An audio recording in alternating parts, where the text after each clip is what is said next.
The second part opens by showing us a new event in which a girl is tied up onto a chair and cries out that the products she used are not good, and she just imitated celebrities from other parts of the world so the viewers would think she's cool. A masked man standing behind the camera ends the live stream and approaches the girl in a hostile mood.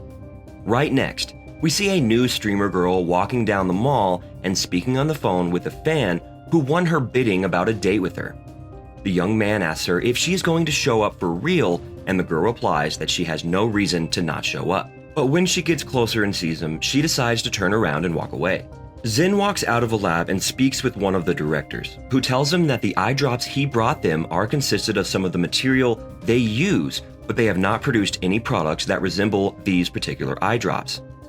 Zan is a young man who we see for the first time in his workplace, and he is watching another female streamer on his computer screen.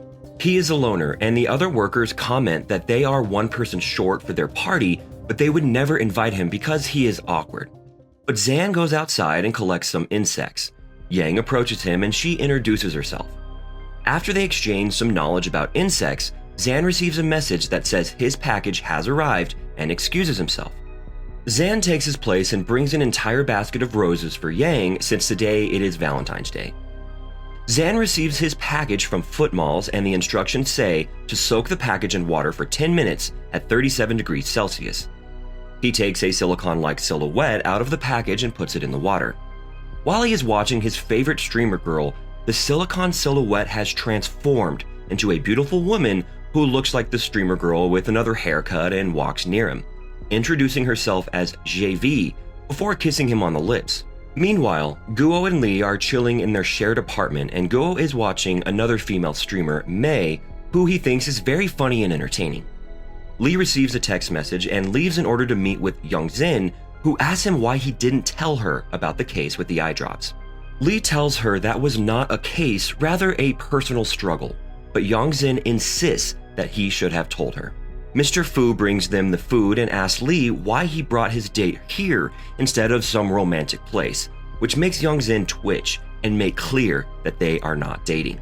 In the meantime, the streamer girl from the first scene, Mei, is attacked by the masked man inside her house, and when she wakes up, she is tied up on a chair and the masked man has started a live stream. He makes Mei admit that she already has a boyfriend, but she likes to use men in order to get material things, and that's why she has many other boyfriends. Guo watches the new stream and notifies Zan that an internet celebrity has been kidnapped.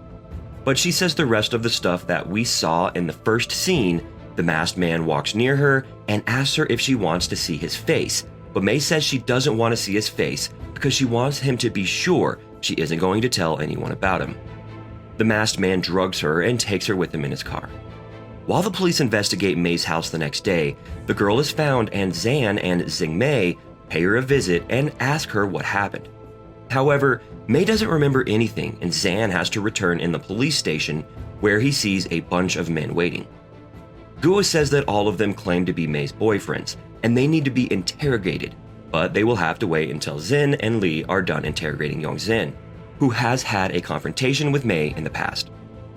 While Yang is working on her computer, she is worried about her relationship with Zan because she thinks he prioritizes work over their potential family. At her peak moment of vulnerability, a pop-up banner from footmalls.com appears, advertising products for restoring skin scars. Moments later, Yang meets Zan outside a female clothing store and he wants to buy something for his girlfriend, but he feels awkward going inside.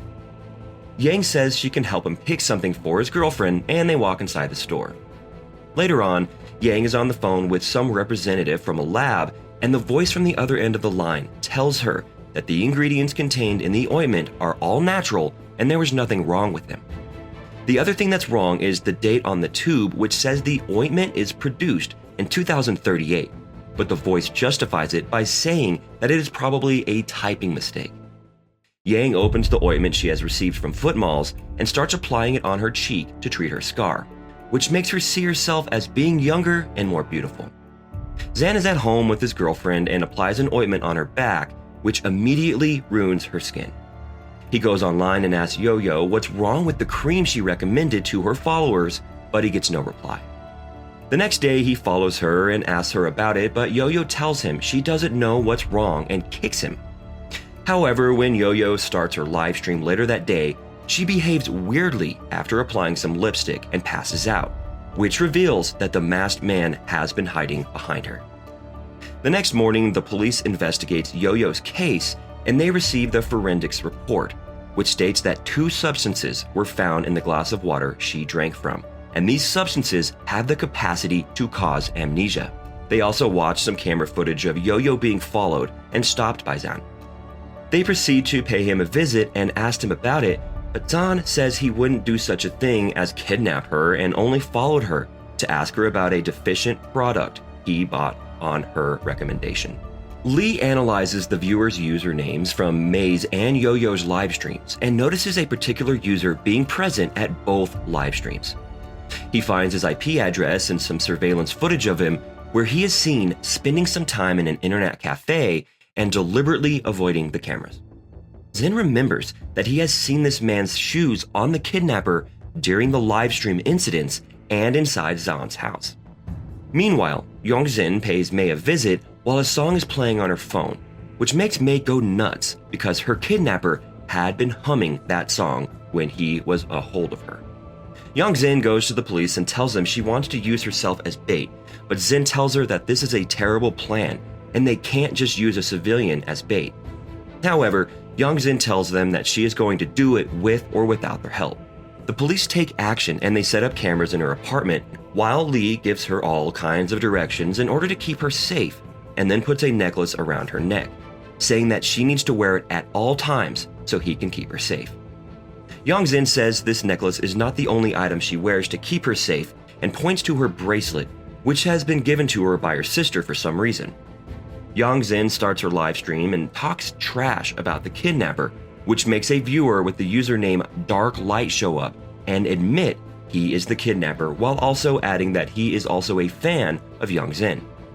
Later on, Yongzin is followed by a couple of policemen, but she calls Lee and tells him to tell the policemen to not be that close to her or the kidnapper will spot them. She then escapes and walks through a secluded alley, narrating that she received a package from an unknown sender, and inside her sister's published book, she found a note with a map drawn on it. Yongzin finds a van, but the kidnapper is standing right behind her. Yang calls Zin on his phone in order to tell him about the scar on her cheek, which starts expanding rather than curing. But at the same time, Lee realizes that Yongzin is moving quickly and yells for an emergency, which in turn makes Zin hang up on Yang. Yang applies as much ointment as she can on her cheek, and the scar returns, but to its initial size. Zin and Lee find Yongzin's necklace and backpack along with some other clues that make them have a clear estimation of the type of vehicle they are looking for. A short flashback takes us at the kidnapper's house, where he is listening to a radio he has bought from footmalls.com. The radio announces that the police traced the kidnapper via a GPS located in Yongzin's necklace, but the mysterious man says he is never going to fall for that trick. Back in present day, the police have retrieved Yongzin's smartphone and see a video she has shot. They see the plates of the blue van that the masked man has stolen and are able to trace it to an industrial area. Zin and Lee find some torn pieces of paper that were left by Yongzin as clues so they can find her. Yongzin watches some trippy dreams before waking up in a hospital room and asking Lee where is Yo-Yo. Lee tells her that they are doing an autopsy on Yo-Yo, who wasn't killed by the kidnapper but died from an asthma attack, and Yongzin tells him that the kidnapper already knew that her necklace was a GPS tracker and got rid of it. In the meantime, Zin goes on a dinner with Yang, and the latter sees something that looks like a plant growing on his face, which proves to be nothing but an illusion. Various new findings lead our main heroes in Zan's house, and Zin, with Lee, are trying to arrest him, but Zan steals Lee's gun and starts threatening everybody. Yang's illusions are keeping up with her, and she starts seeing some plants growing out of the pistol, which makes her reach her arm to grab the gun. Zin is afraid that Zan will harm her, and he shoots him, but JV jumps in front of him and takes the bullet. Her wound makes her lose water and she deforms while melting away. Zan is taken to the police station, and he denies all accusations, but May and Yongzin say they recognize the kidnapper's voice, and it is definitely him. Zan is arrested, and the case is closed. However, the series ends on a sad note since Yang is diagnosed with a brain tumor, and her doctor explains that her tumor presses against her brain nerves, causing her to see illusions. Yang falls in a coma, and Zin's relationship with her parents is compromised since her mother blames him for not caring about her daughter. Zin brings to mind all the times Yang tried to really communicate with him and tell him that something is wrong, but he was so absorbed into his work that he neglected her. Subscribe and hit that like button to help our channel grow. Turn the notifications on so you won't miss out on any of our new videos. Thanks for watching.